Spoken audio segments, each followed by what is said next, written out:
back in 2018, I was there in Young Focus in Smoky Mountain when you visited their place in Tondo.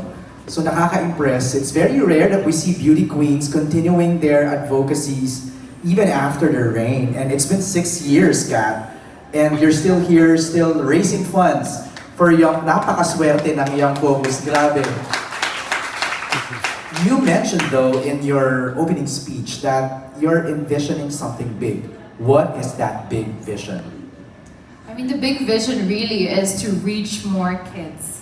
Like, there will always be a need for education, but it's being able to service that. It's not just the word of we want to help. It's really following through, saying this is how we're helping in a long-term way.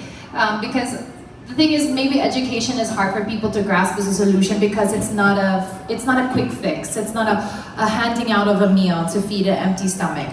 It's something that takes years to see completion, right, and to see that big picture really form. It takes a long time and a lot of resources, and of course the manpower that is on ground, the teachers, the staff, to even allow these centers to operate efficiently and really reach those kids.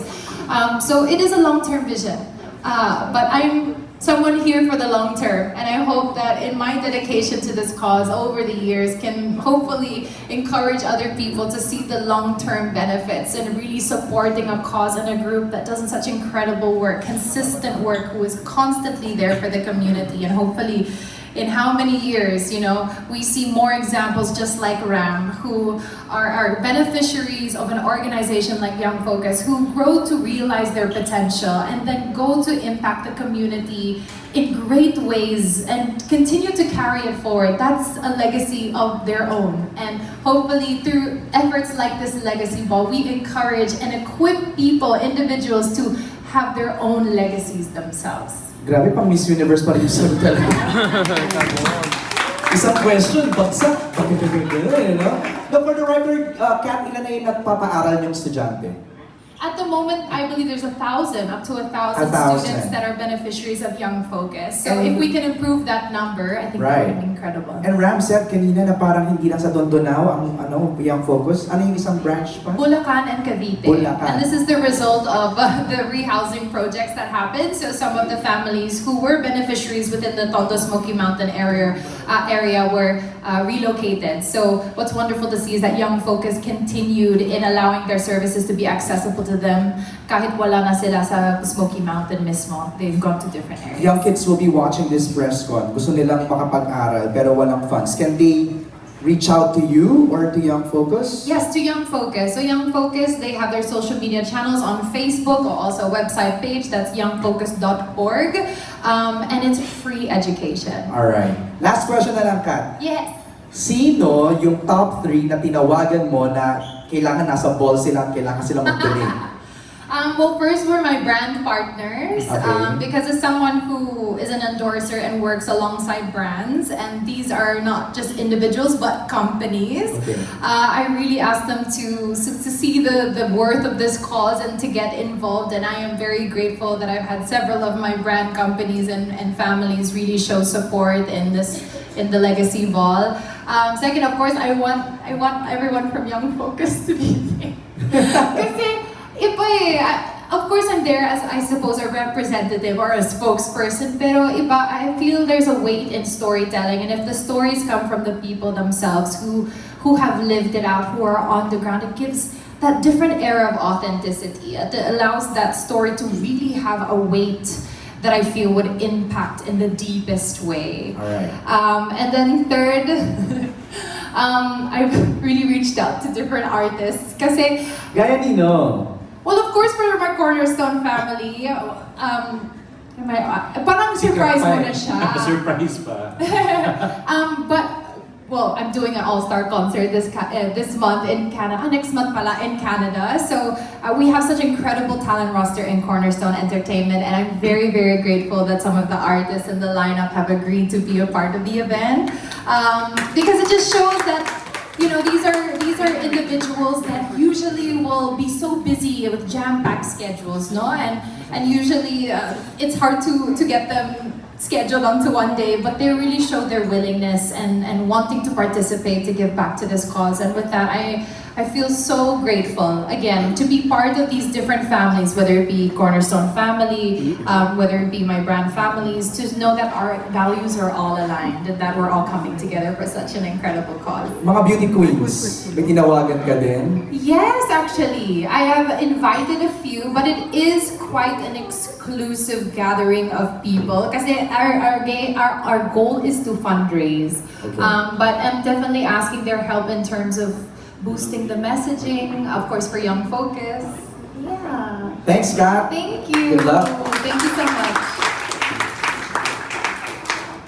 Good afternoon. Hi, Catriona. I'm Robert from Manila Bulletin. Hi, Robert. Any target amount for the for this event? And I understand you just bonded with the kids from Young Focus. What happened? When they saw you, sabi nila? Ano mga request nila, favors? Ano sinabi nila? We were able to have a bonding day here at City of Dreams at the DreamWorks Dream Play, which I was so grateful to have the opportunity because this is really a day for kids to be kids. We had 100 kids from Young Focus and some of the staff of Young Focus join us on that day. And everyone came together. It was my first time there din, so natuwa din ako as a big kid ako that day. And we really just allowed the kids to go out and have fun. There were exploration areas, there were even like rock climbing and high ropes courses, and it was really sweet to see them, one, conquering their fears. I was also conquering my fears too, if I'm honest, on those high rope courses. And they're all cheering each other on, and just to see that they're just able to have that space to be carefree. Because these are kids that, well, could you find a nice playground in the area that they're from? Maybe not. And to see them really just let go and to explore and just to have that whimsical curiosity and fun that children should have. Like, that's how, in a perfect world, childhood should look like. Carefree, fun, explorative, curious. And so it was so wonderful to be a part of that, and it was just really nice to bond with them. There were even like DreamWorks characters like Shrek and even from Madagascar, and the kids sobrang tuwang-tuwa sila. So infectious talaga yung joy nila, yung wonder nila. And I hope that they had a lot of fun. They said they did, but I hope that they had super, super fun. Can I just add to that, to Yes. her answer? Kasi di ba normally, nagkaroon kasi sila ng gathering sa Dream Play kasama yung Young Focus. And si Kat hindi siya dumaan lang dun sa Dream Play. Actually, naglaro siya kasama yung mga bata the entire time because it was reserved for the entire group. That place was reserved for everyone. So yung mga Young Focus na sila naglalaro. Tapos si Kat, umiikot ako kasi syempre tinitingnan ko sila. As in talagang nag-rock climbing din siya, umaakyat siya dun sa mga activities. As in, kasama siya ng mga bata naglalaro at ang saya-saya din niya. And I'm saying this just to give a reflection of who she is. She's a queen, pero napakasimpleng tao lang din niya. As in, ang saya-saya niya naglalaro sa mga bata. So, ganun siya totoong tao in a sense kung paano niya gustong tumulong, lalo na sa next generation of kids. Thank you. And may we ask the representative from Young Focus, ano mga priorities niyo these days sa Young Focus in terms of programs and plans? Well, recently po nagkaroon ng fire incident sa community. We were there and our efforts, ngayon po nagkakaroon na ng rebuilding with the help of the people who support Young Focus. Of course, that includes everyone, Catriona and Cornerstone. People are already in the rebuilding phase, and as the year ends, we are hoping to give them another, somewhat yung Christmas nila is maging memorable for them because isa yun sa mga naging concerns namin na Christmas approaches tapos nangyari yung sunog, people will have no roof sa kanilang families. That's a very concerning thing for us, and we know how these events shape yung children